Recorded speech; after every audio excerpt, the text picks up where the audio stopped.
কত আনন্দ। ডানে আমার গার্ড, বামে গার্ড, সামনে পেছনে সিকিউরিটি গার্ড। আমার পাহারাদারের অভাব নাই, টাকার অভাব নাই, গোলামের অভাব নাই। আমি নিজের হাত দিয়া খানা খাই না কেন? আমার হাতটা ময়লা হয়ে যাবে। আমারে খানা চাবিজ দিয়া আর একজনের মুখে তুইলা দেয়। কি কত বাহাদুরি!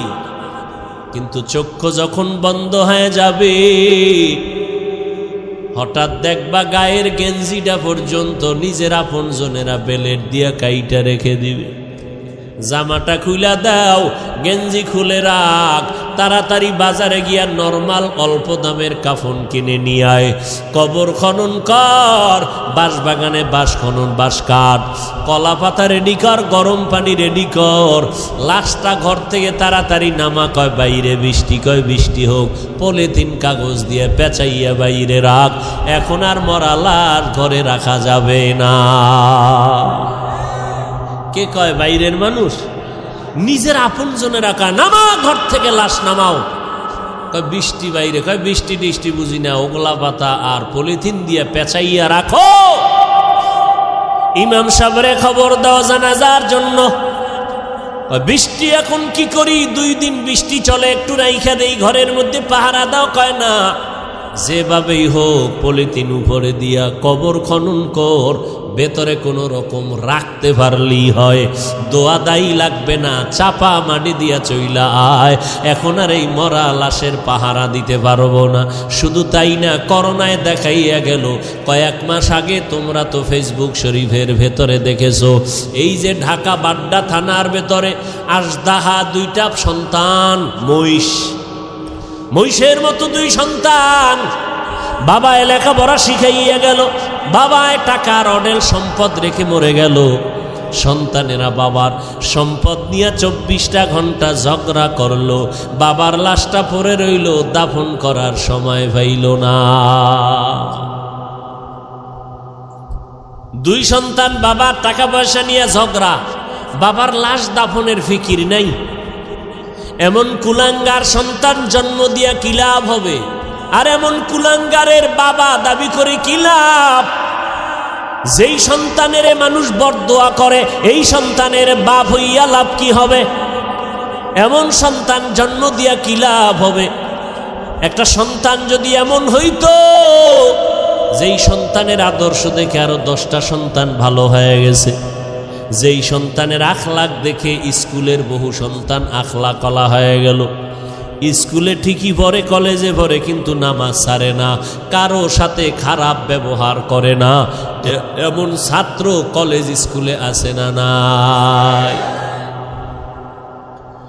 যুবক দেখা হইলেই হুজুরের দেখে আগে সালাম দেয়। ওই সেদিন একটা ছেলে গেছে আপনাদের এই এলাকার, বাবা কোটি কোটি টাকার মালিক, কিন্তু আলহামদুলিল্লাহ ছেলেটা 1 ওয়াক্ত নামাজ বাদ দেয় না। কোরআন শরীফ পড়ে, স্কুল কলেজের পড়াও ঠিক রাইখে আবার আরবি লাইনের পড়াটাও পড়ে। এই সন্তান ও আজীবন স্কুল কলেজে পড়লেও তো সেলিউট দিব, ধন্যবাদ দিব, কলিজা খুইলা দোয়া আসবে, বরদোয়া আসবে না। আল্লাহ গো, এই যুবকের তুমি কবুল করে নাও। এমন একটা যুবক আমার সোনার বাংলাদেশে যদি কোনো জেলার এসপি হয়, ওই যুবকের এসপি গিরিটা চলবে, স্বর্ণের অক্ষরে ইতিহাস হয়ে থাকবে।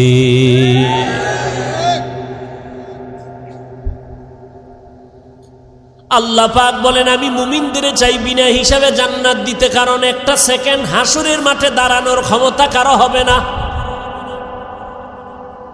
আর যারা গুনাহমুক্ত হইয়া তওবা নামের দরজা দিয়ে ঢুইকা কবরে যাবি রে বান্দা, কিয়ামতের ময়দানে আল্লাহ ডাকবে না, আয় সূর্যের গরম মাথায় লাগাইস না, সইতে পারবি না। আমি আল্লাহর ডাইন পার্শ্বে নূরের তৈরি আরশে আজিম, ওই আরশে আজিমের ছায়ায় গিয়া তোরা আশ্রয় নে। একটু পরে মোহাম্মদ যাবে জান্নাতের তালা খুলতে।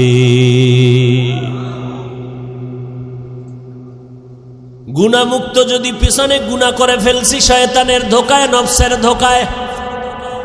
এরে যুবক, মানুষের অন্তরে অনেক শখ থাকে, শখ কি কয় আমি পার্কে যাবো, আল্লাহ কয় গেছো তো এবার ফিরে যা। মনের ভেতরে তোর শখ ছিল তুই আড্ডা দিবি নারীদের নিয়ে, দিছো এবার তওবা কর। মনের ভেতরে তোর শখ ছিল বিড়ি টানবি গাঞ্জা খাবি, খাইছো এবার তওবা কর। না হয় মহামারী তোরে এমন ভাবে আটকায় দিবে, মাকে মা বলে ডাক দেওয়ার টাইমও ভাবি না। রাতের বেলা মোবাইল চালাইয়া ঘুমাবি, সকাল বেলা মা আইসা দেখবে সন্তান জমিনে আর জিন্দা নাই। ও আল্লাহর বান্দারা, আমরা যারা টুপি পরলাম, দাড়ি রাখলাম, নামাজ পড়ি, পর্দা করি, হালাল খাই, কোরআন পড়ি, বলেন এই জমিনের মধ্যে কত বিধর্মীরা ইসলামের দুশ্মনী করে। কোরআন বন্ধ হয়ে যাক, মসজিদে তালা দেয়া হোক, মাদ্রাসা বন্ধ হয়ে যাক, ওয়াজ মাহফিল বন্ধ করে দাও, এমন চক্রান্ত নিয়ে বিধর্মীরা কাজে লিপ্ত হয়ে আছে। কেমনে মাহফিল বন্ধ করা যায়, মুসলমানের আওয়াজ বন্ধ করা যায়, মাদ্রাসা বন্ধ করা যায়, হাফেজ কোরআন বন্ধ করা যায়, মাহফিল বন্ধ করা যায়। এত দুশ্মনের মাঝেও আবার একদল তাদের সাথে গিয়া তাল মিলায়, ইসলামের ব্যানার লাগাইয়া এরা ওই মুনাফিক বেঈমানের সাথে গিয়া তাল মিলায় কয় ঠিকই আপনাদের পদক্ষেপ ঠিক আছে, এত ভালো ভালো না, তাবলিগে গিয়া লাভ নাই, তাবলিগটা বন্ধ করে দাও, চরমনাই গিয়া লাভ নাই, চরমনাই বন্ধ করে দাও, কোন পীরের কাছে গিয়া লাভ নাই, আহলে হক পীর মাশায়েখের দরজায় তালা লাগাও, ওয়াজ মাহফিল বন্ধ করে দাও। এইরকম একদল মুনাফিক বেঈমানের সাথে তাল মিলাইয়া তাবলিগে যাইও না, চরমনাই যাইও না, দেওবন্দি কওমি মাদ্রাসায় যাইও না, ওই ওয়াজ মাহফিলে এদের সামনে বসবা না, আবু হানিফার মাযহাব অনুযায়ী চলিও না। এই রকম বলনেওয়ালা অন্তর খারাপ মানুষ আছে না নাই? আমি বলি ভাইজান আপনি কেন এগুলো বলতেছেন? ঠিক আছে আমি মূর্খ, মূর্খ হিসাবে একটা প্রশ্ন আপনাকে করি ভাইজান, আপনার কথা আমি 1 মিনিট মেনে নিলাম, চরমনাই যাব না, উজানি যাব না, বাহাদুরপুর যাব না, নানুপুর যাব না, আহলে হক কোনো পীরের কাছে যাব না, দেওবন্দে যাব না, কওমি মাদ্রাসায় যাব না, তাবলিগে যাব না। খবরদার, আপনার কথা 1 মিনিটের জন্য মেনে নিলাম।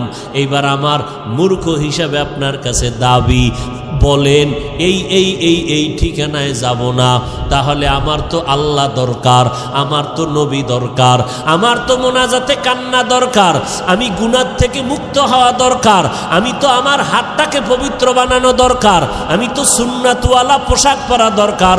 বলো এই এই ঠিকানায় যাব না, নতুন একটা ঠিকানা দাও যেখানে গেলে বয়ানে কান্না আসবে, দিলটা নরম হবে, আখেরাতের কথা স্মরণ হবে, দাড়ি বিহীনওয়ালা দাড়িওয়ালা হয়ে যাব, সুদখোরওয়ালা সুদ ছেড়ে দিব, বেপর্দাওয়ালা পর্দা করব, আল্লাহর নবীর সুন্নতের মালাটা গলায় লাগাবো।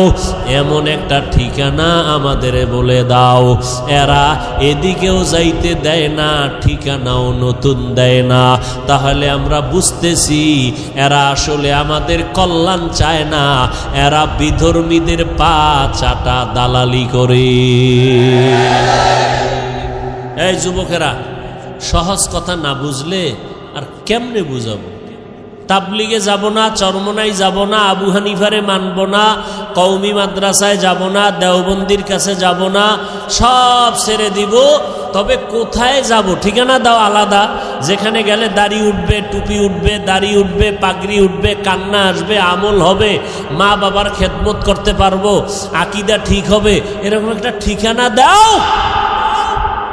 ঠিকানাও দেয় না, ঠিকানাও। আর এরকম ঠিকানা আমরা তো দেখিও না যে চরমনাই, তাবলিগ, দেওবন্দি, কওমি, উজানি, বাহাদুরপুর, নানুপুর, হক্কানি পীর মাশায়েখ ছাড়া ভণ্ড টণ্ড যেটি আছে এদের কাছে গেলে যে দাড়ি উঠবে, কান্না আসবে, এরকম একটা জায়গাও বাংলাদেশে আমি দেখি না। বরং তাবলিগে আসিল, একটু আমল টামল করছে, ঠিকানা হারাইয়া উল্টা পাল্টা দৌড়াইয়া কয় তাবলিগ করা শিরিক। দাড়ি ছোড়ো কেন? কয় মওদুদি সাহেবের ফতুয়ায় আসি, এখন মদিনার ফতুয়ায় নাই। কি আমল টামল সাইরে দিস, আগে একটু নফল টফল পড়তাম। না না না, নফল নাই। আরে নফল পড়ব মেয়া, আমগো হুজুরে কইছে বিতির নামাজও লাগে না। ব্যাস, অমুকে কাফের, অমুকে মুশরিক। আরে বাপরে বাপ, এটা কাফেরের কন্ট্রাক্টারই লইছে, আছে না নাই? কাফের কইতে জিব্বায় মোটেও বেরেক নাই। এগুলো কেন? আল্লাহর ভয় অন্তরে না থাকলে এগুলো হয়। আরে আমরা আমগো বিপরীত লাইনে যারা আমগো খালি গালি দেয় মোহাব্বতে বিসমিল্লাহ সারা, পাঁচকল্লি ছিঁড়ে ফেলে দাও, এটা মুসলমানের টুপি না। এইভাবে বলার পরেও আমরা কখনোই অশালীন কথা বলি নাই, বলছি। অথচ আমাদের বড় বড় ব্যক্তি যারা বুজুর্গ, এদের নাম নিয়ে নিয়ে আহা কি বলবো। আল্লাহ হেদায়াত দান করুন। সব ভেজাল থেকে মুক্ত হওয়ার একটাই মাত্র পথ। কি পথ? গেছে, ভুলে গেছে। কি? তওবা করে আবার তওবা ভাঙ্গিলাম,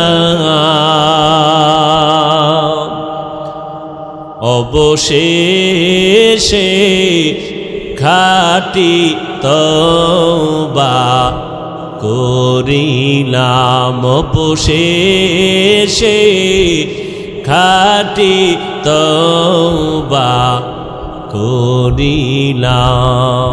সকলেরই দরজা হইতে ফিরিয়া আপনারও দরজায় রইলাম পড়িয়া। আপনি যদি মাফ না করেন বান্দারে, বলে না আপনার বান্দা যাবে কার দ্বারে। আল্লাহ বলেন, বান্দা তওবা ভঙ্গ করেছ, আবার কর, আবার কর, আবার কর। কারণ আমি তওবাকারীকে কেমন ভালোবাসি জানো নি রে বান্দা? আমি আল্লাহ তওবা করনেওয়ালারে এত মোহাব্বত করি, গুনাহ করাটা এত মারাত্মক না, তওবা না করাটা যেমন মারাত্মক। আমি আল্লাহ পাক তওবার দরজা খুলে ডাকতে থাকি, ও বান্দা কি পরিমাণ গুনাহ করছো, আয় ক্ষমা চা, পাহাড় পরিমাণ এখনই মাফ করে দিব। কারণ এটা আমার স্পেশাল পাওয়ার। আমি আল্লাহ তোরে এতটাই মোহাব্বত করি, তওবা করবি।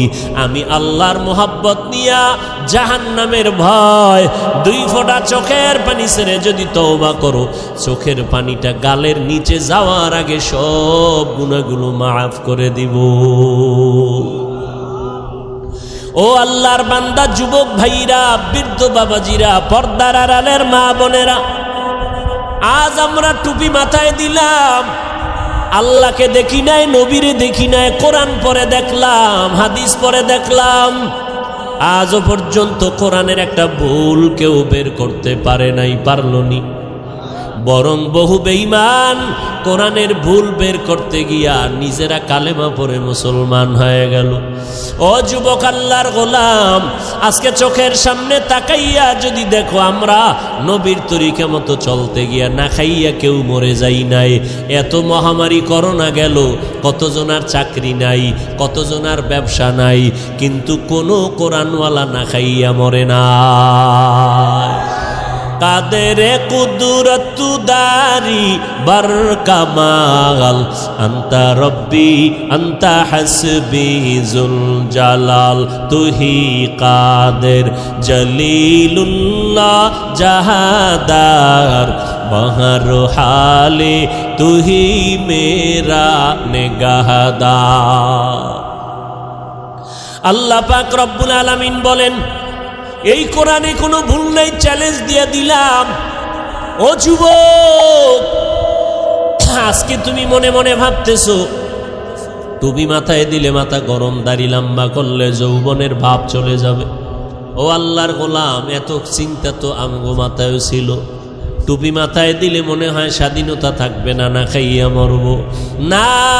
ও যুবক ভাই, আপনারা যারা নামাজ পড়েন না, দাড়ি রাখেন না, পর্দা করেন না, হালাল খান না, নবীর তরিকা মানেন না, আপনারাও 3 বেলা খান, আমরা কোরআনওয়ালারাও 3 বেলা খাই, নাকি না খাইয়া থাকি?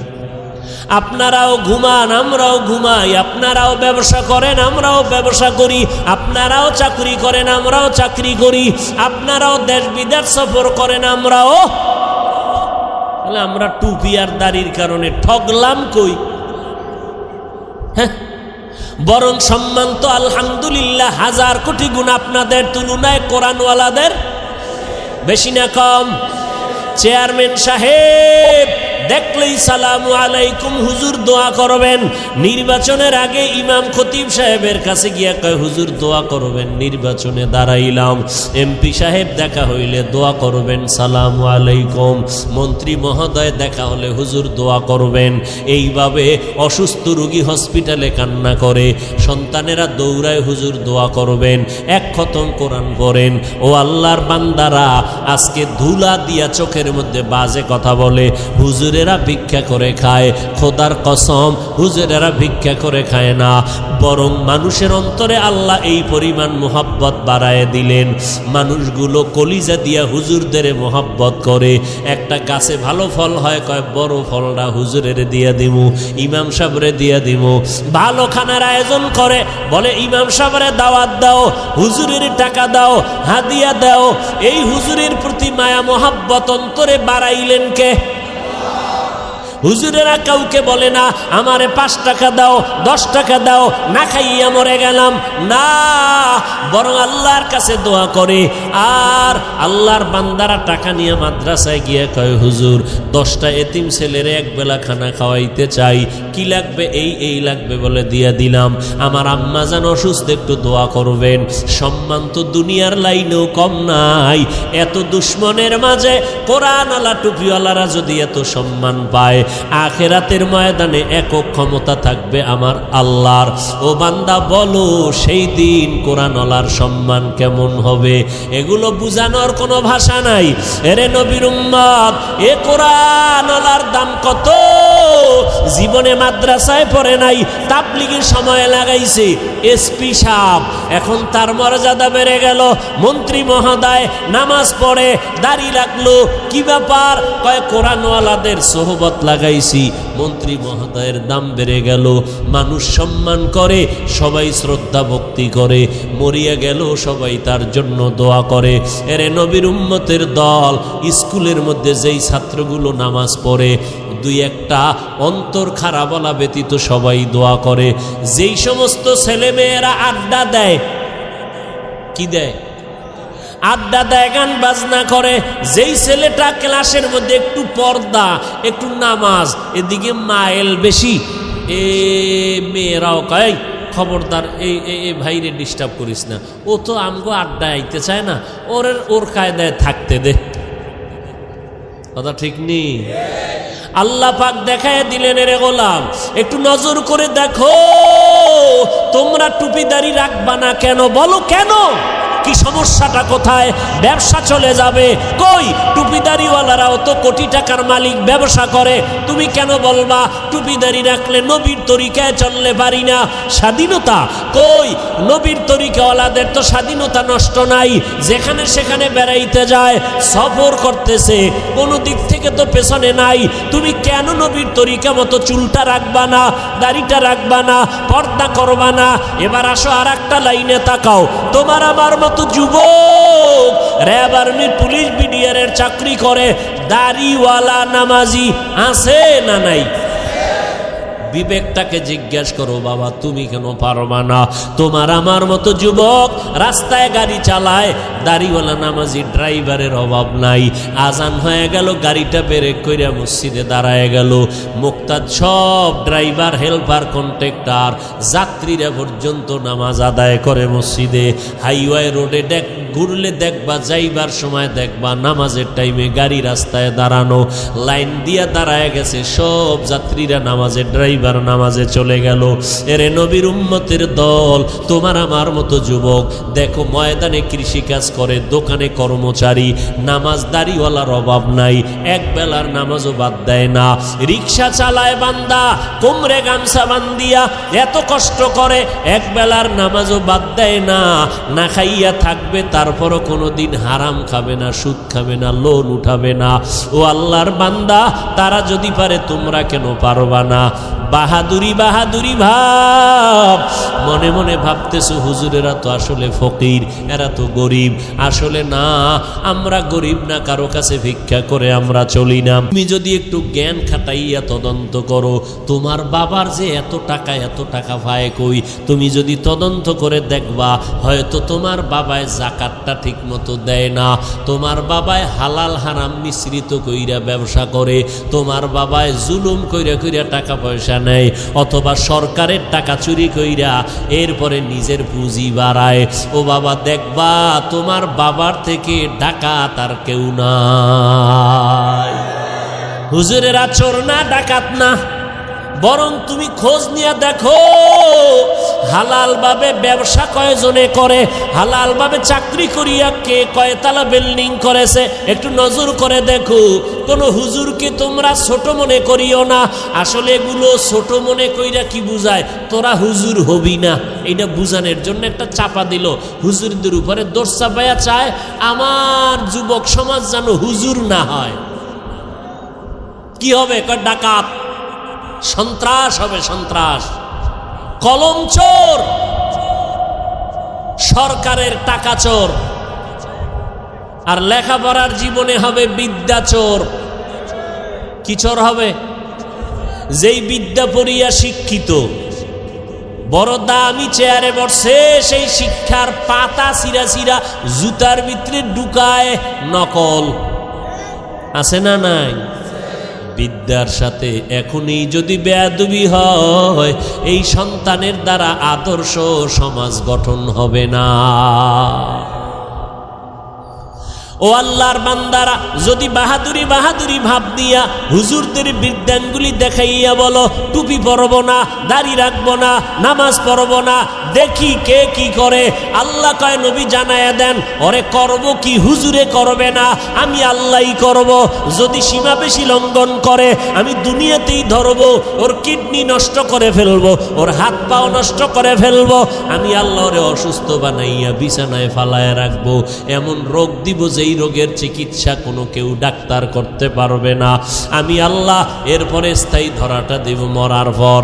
কেমন? ওই কবরে যেদিন সাদা কাপনের প্যাকেট হইয়া যাবি রে বান্দা, কে পীর সাহেব, কে মুরিদ, কে বাবা, কে সন্তান, কে ডাক্তার, কে রোগী, ভেদাভেদ নাই। ওই কবরে যদি বান্দা যাওয়ার পর ডানে বামে উপরে নিচে সামনে পেছনে মাটি আর মাটি, অন্ধকার, পাড়াইয়া পাড়াইয়া মাটি দিল, মাথার মুষ্টি পায়ের মুষ্টি খোলা, দুইজন ফেরেশতা কবরে আসবে তিনটা প্রশ্ন করার জন্য। রবের পরিচয় দাও, ধর্মের পরিচয় দাও, রাহমাতুল লিল আলামিনের পরিচয় দাও। ওরে দুনিয়াতে যারা বিদ্যাঙ্গুলি দেখাইছো আর বাহাদুরি করে বলছো আমরা টুপি পরব না, নামাজ পড়ব না, ওলামায়ে কেরামের কথা মানব না, বরং বিরোধিতা করব, নবীর তরিকায় চলব না, আল্লাহর হুকুম মতে কোরআন পড়ব না, নবীর আদর্শের সুন্নতের জবাই করব, এরা এই অবস্থায় যদি কবরে যাও ওই তিনটা প্রশ্নের জবাব দিতে কেউ পারবে না। নবী বলেন তাৎক্ষণিকভাবে আমার আল্লাহ রাগান্বিত হইয়া ফেরেশতাকে বলবে, ও কবরের ফেরেশতা, এই নাফরমানের আর সুযোগ দিও না, এখনই কবরে জাহান্নামের বিছানাটা বিছাইয়া দাও, জাহান্নামের সাথে একটা রাস্তা বানাইয়া দাও, কবরে জাহান্নামের আগুন দেখুন, একটা না দুইটা না 70 থেকে 99টা সাপ কবর এসে ভরে যাবে। আমার আল্লাহ রাগান্বিত হইয়া কুদরতের আওয়াজ দিয়া বলবেন, ও কবরের মাটি, এই গুনাহগার নাফরমানের দুই পার্শ্ব থেকে জোরে জোরে চাপ দাও। এত জোরে কবরের মাটি দুই পার্শ্ব থেকে চাপ দিবে। নবী বলেন, এক পার্শ্বের পাজরের হাড় আর এক পার্শ্বে পাজরের ভেতরে ঢুকে যাবে। ও আল্লাহর বান্দা, এইরকম আযাব একদিন আর দুদিন না, কিয়ামতের সিংহায় ফুৎকার দেওয়া পর্যন্ত কবরে হতে থাকবে। ওই কবরের আযাব এত ভয়ঙ্কর, এত মারাত্মক। জান্নাতি সাহাবী 10 জনের মধ্যে একজন হযরত ওসমান রাদিয়াল্লাহু তাআলা আনহু কবরের কিনারা দিয়ে গেলেই হাউ মাউ করে চিল্লাইয়া কান্না করতেন। জান্নাতি সাহাবী ওসমান কবরের কিনারা দিয়া গেলে কান্দেন কেন? ওসমান বলে, মরণের পর কবর হলো প্রথম ঘাঁটি। যদি আমি ধরা খাইয়া যাই, আমার উপায় নাই। ওই ভয়ে আমি চোখের পানি ধরে রাখতে পারি না, কবরের আযাবের ভয়ে। আল্লাহর নবী বলেন, কবরের আযাব এতটা ভয়ঙ্কর, সমস্ত মাখলুকতেরা দেখতে পায়, শুনতে পায়, আর মানুষ আর জিনেরা শুনবে না, দেখবে না। এই জন্য দেখা যায় কত গুনাহগারের কবরের পাশে গরুর গোয়াল ঘর, লাশটা দাফন করে সবাই চলে গেল। সকালবেলা ওইটা দেখে গরু একটাও গোয়াল ঘরে নাই। একটা গরু পেঁচাইয়া জায়গায় মরে গেল, আবার কিছু গরু রশি সিরিয়া পালাইয়া গেল। আবার অনেক সময় দেখবেন কবরস্থানের দিকে তাকাইয়া কুকুর ঘেউ ঘেউ করে চিল্লায়, কারণ ওরা কবরের আযাব দেখতে পায়, শুনতে পায়। কবরের আযাব সহ্য করতে পারে না রে বাবা। আল্লাহর কাছে তওবা করো। যার কপালে হেদায়াত আছে, আল্লাহ তার এই ময়দান থেকে হেদায়াত দিয়ে দিবেন, চোখে পানি আসবে। আর যার কপাল বড় খারাপ, গুনার কারণে দিলটা এত পরিমাণ পাথরের মতো শক্ত, দিল নরম হয় না, চোখেও পানি আসে না রে বাবা। মা বাবার বেয়াদবি, ওলামায়ে কেরামের বরদোয়া লেগেছে কপালে, এখনো সময় আছে রে বাবা, মাওলার কাছে তওবা করে নাও। মরণ তো একবার হবে। হায়াতের মালিক আল্লাহ, ইজ্জতের মালিক আল্লাহ, রিজিকের মালিক আমার আল্লাহ। অতএব আমি ডাক্তারি পড়ি, ইঞ্জিনিয়ারিং পড়ি, চাকরি করি, ব্যবসা করি, আমার আল্লাহকে আমি ভুলবো না, নবীর তরিকার বাহিরে চলবো না, গুনাহ নিয়ে কবরে যাব না, পেছনের গুনাহ থেকে তওবা করে ফেলবো। জীবনে যতদিন বেঁচে থাকবো, মরিয়া গেল আর গুনার কাছেও যাব না। মোবাইল নিয়ে গুনার প্র্যাকটিস করব না। তওবা করার সবার ভাগ্য হবে না। আল্লাহ যার অন্তর দিয়া কবুল করবে তওবার জন্য, তার কপাল খুলে যাবে। তবে তওবার জন্য আল্লাহর কাছে তৌফিক চাইতে হবে। ও আল্লাহর বান্দারা, আল্লাহর মোহাব্বত যাদের অন্তরে আছে, একবার অন্তর দিয়ে আমার আল্লাহকে মনে মনে ডেকে বলো, হে মালিক, আমার মতো গুনাহগার এই ময়দানে আর একজনও নাই। আমাকে মানুষ কত মাওলানা, হুজুর বলিয়া সম্বোধন করে সম্মানের চেয়ারে বসাইল। কত মানুষ আইসা দোয়া চায়, পানি পরা নেয়, হুজুর আমার মা অসুস্থ, একটু পানিতে দম করে দেন, আমার মা যেন সুস্থ হইয়া যায়। ওরে কত মানুষ সম্মান আর ভক্তি শ্রদ্ধা করিয়া দোয়া নিল, অথচ আমি আমার আমল নামার দিকে তাকাইয়া দেখলাম আমার মতো গুনাহগার এই ময়দানে আর কেউ নাই। গুনার কারণে আমার হাত না পাক, আমার চোখ না পাক, আমার জিহ্বা না পাক, আমার অন্তর না পাক। ও আল্লাহর বান্দা, তওবার নিয়ত করো, আল্লাহর কাছে বলো, হে আল্লাহ, এই ময়দান থেকে তওবা ওয়ালা নসিব করিয়া ফিরাইয়া দেন। আর জীবনে নামাজ ছাড়বো না, বেপরদায় চলবো না, মা বাবারে কষ্ট দিব না, ওলামায়ে কেরামের বিরুদ্ধে যাব না, দেশ ও জাতির বিরুদ্ধে কোনো ষড়যন্ত্র করব না। যাদের অন্তরে কোনো নেফাকি নাই, দুর্বলতা নাই, অন্তর পাক্কা নিয়ত তওবা করার মতো, তাদেরকে অনুরোধ করে বলবো, আল্লাহর মোহাব্বতে খাঁটি তওবার নিয়তে দুটো হাত আল্লাহকে দেখাইয়া দেই। আয় আল্লাহ, আমাদের হাতগুলো কবুল করে নেন, তওবা কবুল করে নেন, তওবার উপরে মজবুত হইয়া চলার মতো তৌফিক দান করেন, আমিন। সব মুমিনদেরকে তওবার কথা বললেন, বেদিনদেরকে বললেন না কেন? বিধর্মীদেরকে বললেন না কেন? বলে জান্নাত শুধু মুমিন পাবে, অন্যরা পাবে না। আর মুমিনরা যেহেতু জান্নাত পাবে, আর জান্নাতটা আমি বিনা হিসাবে দিতে চাই, অতএব বিনা হিসাবে দিতে হলে গুনাহমুক্ত করা লাগবে। আর মুমিনরাই জান্নাত পাবে, বিনা হিসাবে পেতে হলে গুনাহমুক্ত লাগবে। আর গুনাহমুক্ত করার পথ কি? পথ কি? তওবা। তওবা নামের সাবান লাগাও, তাহলে আর কোনো গুনাহের গন্ধ থাকবে না। গুনাহের থেকে তওবা করো। আর এই তওবার অবস্থা তৈরি করার জন্য উলামায়ে কেরামদের মজলিস। তওবা কি হঠাৎ করে কেউ করতে পারে? একজনে বিড়ি টানেই টানে, এ অজে আসার আগেও বিড়ি, মোনাজাতের পরেও বিড়ি। কথা ঠিক নেই? তাহলে এই লোকটাকে যদি বলি এক্ষুনি বিড়ি ছেড়ে দাও, পারবে? বলে তওবার পরিবেশ তৈরি করার জন্য উলামায়ে আহলে হকের সংস্রব লাগবে, মজলিসে বসতে হবে। বসলে তখন তাদের নেক নজর পড়বে, আল্লাহর রহমত আসবে, গুনাহ থেকে তওবা করার অন্তর তৈরি হয়ে যাবে। সোহবতে সালেহ তোরা সালেহ কুনাত, সোহবতে তালে তোরা তালে কুনাত। মাইকলা কই?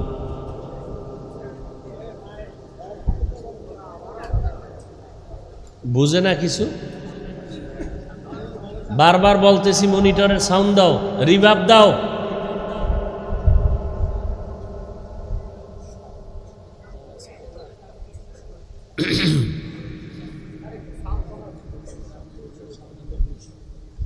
আল্লাহ ওয়ালাদের সোহবতে গেলে নবীজি বলেন মুর্দা দিল জিন্দা হয়।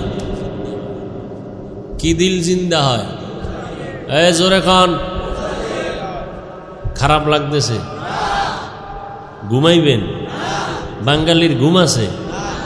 গজবের মোবাইল কেড়ে নিয়েছে ঘুম কি? আর এখন যে গরম, এ যুবকেরে এসিতে দিলেও ঘুমাইব না। হে আরো আরামে বলবে আমার মোরা খাবারটা ঠিক মতো হবে। ঘুমায় না, ঘুমাইব ফজরের পর, তাহাজ্জুদ পইরা এরপর ঘুমাবে। আল্লাহ হেদায়াত দান করুন। তাহলে মোবাইল চালাইয়া কত রাত কাটাইলি রে যুবক?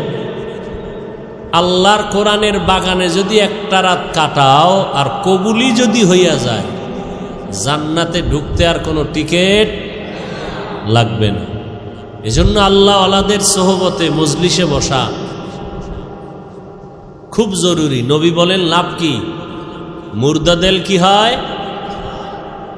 কথা বলেন না কেন? قال النبي صلى الله عليه وآله وسلم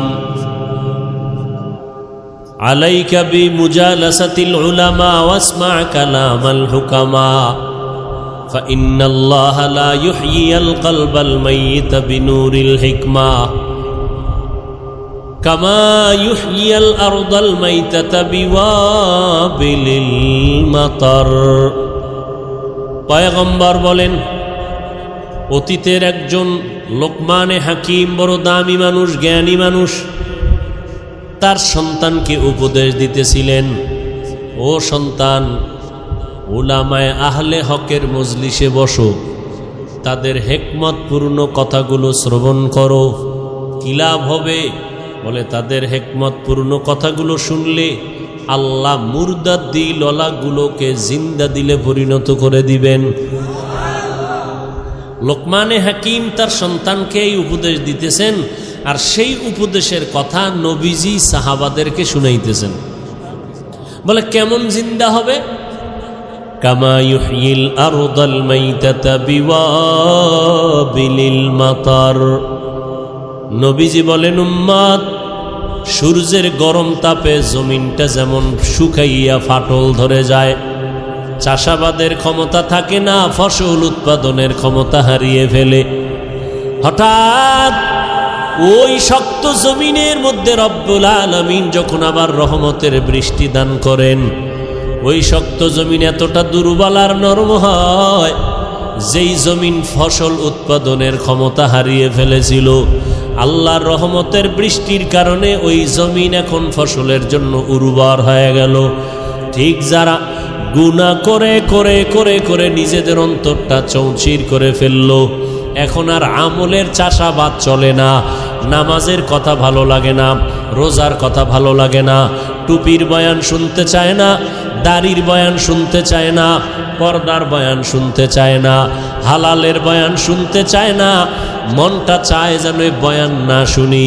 আওয়াজ কমাইয়া দাও, মাইকের আওয়াজ কমাইয়া দাও, ওয়াজের আওয়াজ বন্ধ করে দাও। কেন? বলে আমার ক্ষতি হয়, বাচ্চার ক্ষতি। কিন্তু গানের আওয়াজ বাড়ায় দিলেও কোনো ফতুয়া চলে না। এরকম অন্তরওয়ালা আছে না নাই? এদের অন্তর সাফ না নাপাক? মরিচিকা পড়ে গেছে, গুনাহের মরিচিকা অন্তরে পড়ে গেল। আল্লাহর নবী বলেন, উলামায়ে আহলে হকের চেহারা দেখো আর তাদের মজলিসে বসবা, কারণ আর কোনোদিন মুহাম্মদ আমার শেষ নবী, তার চেহারা দেখতে পারবা না, তার সামনে বসতে পারবা না। যার সামনে একটা সেকেন্ড বসলে জীবনের পরিবর্তন এক সেকেন্ডে হয়। মাদ্রাসায় 12 বছর 16 বছর লেখাপড়া কইরা যা অর্জন করি, আল্লাহওয়ালাদের সোহবতে গিয়া 30-40 বছর জিকির করিয়া যা অর্জন করলাম। আমার মায়ার নবীকে আল্লাহ এত পাওয়ার দান করেছিলেন, নবীর সামনে একটা সেকেন্ডেই তা অর্জন হয়ে যাইত। কাদের কুদরত দারি বর কামাল, আন্তা রব্বি আন্তা হাসবি জুল জালাল, তুহি কাদের জলিলুল্লাহ জাহাদার, বহর হালে তুহি মেরা নেগাহদার। উলামায়ে আহলে হকের মজলিস। এখন হাজারো আফসোস যদি করো, নবীজির সামনে বসার আর ভাগ্য তোমার হবে না রে গোলাম। কারণ কিয়ামতের আগে আমার নবী কখনো আসবে? قال النبي صلى الله عليه وآله وسلم سيكون في أمتي دجالون كذابون قريب من 30 كلهم يزعم أنه نبي وأنا خاتم النبيين لا نبي بعدي أو كما قال النبي عليه الصلاة والسلام। পয়গম্বর বলেন, অচিরেই আমি আখিরি নবী মুহাম্মদ বিদায়ের পরে 30 জনের কাছাকাছি এমন কিছু ব্যক্তি আসবে যারা নিজেদের নবী দাবি করবে। আসলে এরা দাজ্জাল, এরা কাজ্জাব, এরা মিথ্যাবাদী, এরা মিথ্যা সত্য সংমিশ্রণ করিয়া বলবে আমি নবী দাবি করলাম, আমি নবী। আল্লাহর নবী বলেন, ওয়া আনা খাতামুন নবিয়্যিন লা নাবিয়্যা বাদি, আমি হইলাম শেষ নবী, আমার পরে কোনো নবী আর নাই। শেষ নবী কে? মুহাম্মদ। এরপরে আর কোনো নবী আছে? এরপরে নবী ভবিষ্যৎবাণী করলেন 30 জনের মতো লোক হবে, এরা দাবি করবে নিজেদেরকে কি? এর মধ্যে এক কাদিয়ানি, গোলাম আহমদ কাদিয়ানি এলো ডাইরেক্ট আমার রসুলের নবুয়তকে অস্বীকারকারী। বুঝেন না কথা? শেষ নবী আমার নবীরে মানে না। আবার একদলে আমি নবী বলে নাই, কিন্তু এমন কথা বলেছে মনে হয় জানো তিনি নতুন নতুন শরীয়তের আবিষ্কারক। নবী ভাব, নবী না কিন্তু কি নবী ভাব। নবী ভাব অন্তরে জমা করে কয় মুহাম্মদ নবী ঠিক, তবে নিষ্পাপ না। নিষ্পাপ না হইলে নবী কি? পাপী। হ্যাঁ, আল্লাহ হেদায়াত দান করুন। সারা দুনিয়ার আহলে সুন্নাত ওয়াল জামাতের আকীদা, সমস্ত নবীরা নিষ্পাপ, কোন নবীর কোনো গুনাহ নাই। যদি কেউ বলে আছে তার ঈমান চলে যাবে। আর যদি আমার নবীর ব্যাপারে কয় হ্যাঁ, তাহলে তার ঈমান থাকবে? জোরে বলেন। খুব সাবধান। আরে আপনারা ভাবতেছেন এই কথা কে কইবে? এত বড় সাহস! আমাকে সোনার বাংলায় আমরা হুজুরেরা আছি, মাদ্রাসা আছে, তাবলিগ আছে, চরমনে আছে, দেওবন্দি, কওমি, এর মধ্যে কে বলবে? আরে ভাই, আমগো মতো লঙ্গি ভরা মোল্লা না, বড় টাইটেলওয়ালা বক্তা স্টেজে উঠে বলে নবীরাও ভুল করেছিলেন। বক্তা সাহেবকে কোনো তর্ক নাই, আগে জবাব দাও, এই কথা উম্মতেরে বলার দ্বারা ইসলামের উপকার কি? তোমার কথা সঠিক ব্যাঠিকের কিলাকিলি পরে, আগে জবাব দাও, উম্মতেরে এই কথা বলার দ্বারা ইসলামের লাভ কি বলো।